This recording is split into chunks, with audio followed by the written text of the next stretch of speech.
تعال اما احكي لك عن الطير اللي ما بيطيرش كتير، بس لما بيفتح ريشه الدنيا كلها تقف تتفرج. مش لأنه قوي ولا ذكي، بس عارف امتى يقول أنا موجود. الطاووس مش متكبر زي ما الناس فاكرة. الغريب إن الريش اللي احنا شايفينه جمال هو في الحقيقة عبء عليه، وبيخليه بطيء وأسهل فريسة لو خطر قرب منه. عشان كده الطاووس ما بيفتحش ريشه دايما، ويمشي عادي زي أي طير بسيط.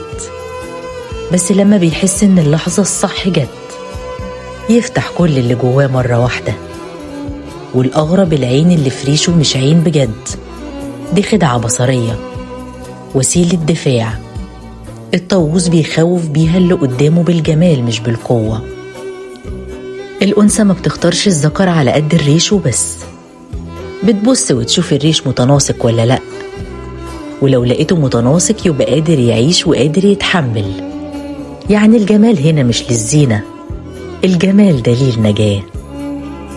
الطاووس اجتماعي بس مش صاخب، بيفضل يقف بعيد شوية ويراقب، ما بيدخلش كل دايرة ولا يفتح ريشه لكل حد، كأنه فاهم إن اللي بيفرط في استعراض نفسه بيتعب.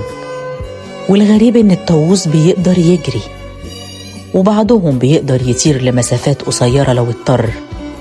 وفي الآخر الطاووس بيفكرنا بينا، مش كل اللي جوانا لازم يبان، مش كل جمالنا لازم يتعرض، ومش كل لحظة ينفع نقول فيها لازم تشوفونا. القوة الحقيقية إنك تعرف إمتى تكمل ساكت، وإمتى تفتح ريشك للعالم وتقول بهدوء أنا هنا وده وقتي.